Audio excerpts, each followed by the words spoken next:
من منطقة السويس هو من يدير أحداث هذه المباراة التي ستنطلق بعد لحظات قليلة من الآن.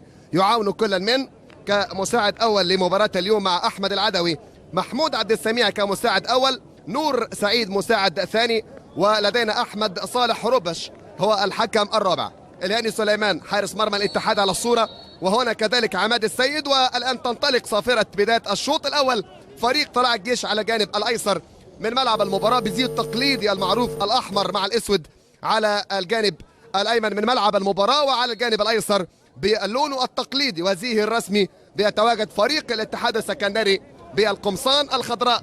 عاشور الأدهم في الشمال، هشام شحاتة. هيرمان فضل لنفسه مساحة، ممكن يسدد. هوبا تسديدة قوية، تألق بسام، راحت في اليمين مرة تانية عرضية، لكن على القائم القريب مفيش تدخل، مفيش متابعة. عاد الكرة من جديد، عبد العزيز في اليمين، حد رافع ايده يسدد، ولكن على شمال حارس المرمى الهاني سليمان يمسك كورته على مرتين. الجانب الايسر لفريق الاتحاد مفتوح تماما على مصراعيه، راحت هشام. اوبا مش ممكن، لكن يتألق الهاني، وممكن ياخد انذار اصفر تاني ويتحول الى لون احمر ويطرد، ولكن في انفراد. اوبا كواو، مش ممكن. هيرمان كواو مثلما متى ياتي عن طريق مختار، لان الجبهه اليسرى ايضا من خلف هشام شحاته في انطلاقات عن طريق اللاعب احمد سعيد اوكا، مع انضمام احيانا علاء علي، وكذلك انضمام محمد رزق من العمق. في وقت بدل من ضائع 4 دقائق، خلاص نلعب حتى الدقيقه 49 من الشوط الاول. اللي تصدى لكره لكواو وحرم كواو بفاول، ملعوبه ركنيه على القامه البعيد. بسام اوبا يبعد، راحت لسه مستمره داخل منطقه الجزاء.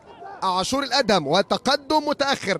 هاني سعيد يمرر في اليمين مره ثانيه، عبد الرحمن فاروق عاليه بالونيه سهله. اوبا اوه مش ممكن، مره ثانيه يتالق بسام، يتالق بسام. بسام لا لا لا، بسام حتى الآن يتألق، يتصدى ل3 4 محاولات خطيرة لفريق الاتحاد. ركنية على القامة القريب، ولكن يتألق على طول المرة دي. تدخل من اللاعب محمود حمدي، معها تنطلق صافرة نهاية الشوط الأول عن طريق حكم اللقاء أحمد العدوي. هذا الولد صاحب الزي الأصفر كان نجما للمباراة في شوطها الأول، وبالتحديد مع آخر اللحظات أحمد العدوي، واللي بيدير 6 مبارياته هذا الموسم. نزول الفريقين إلى أرضية الملعب.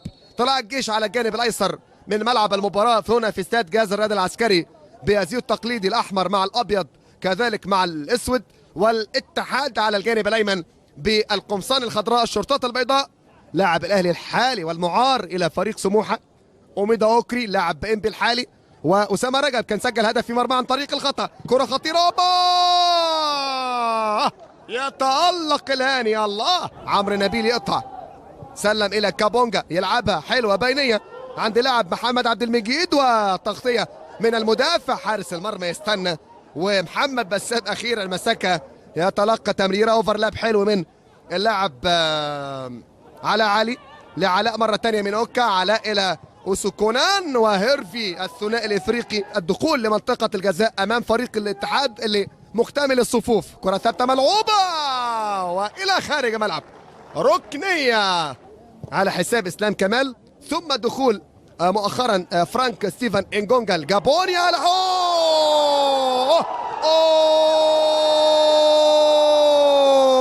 هدف رائع، هدف رائع، ما أروعه من دخول. هو الحل عن طريق التصويب، سدد في الشباك، غرد. يا أخي عدتك ولا هتشتريها يا أدهم، أنت كنت ناويها. نعم والله كان مخبيها. فوز غالي وثمين لفريق الاتحاد اللي راح يلتقي إن شاء الله في الجولة القادمة الأسبوع رقم 26 على أرض يوم الأربعاء 4 مايو مع غزل المحلة، بينما طلائع الجيش هيكون ضيف على فريق الزمالك.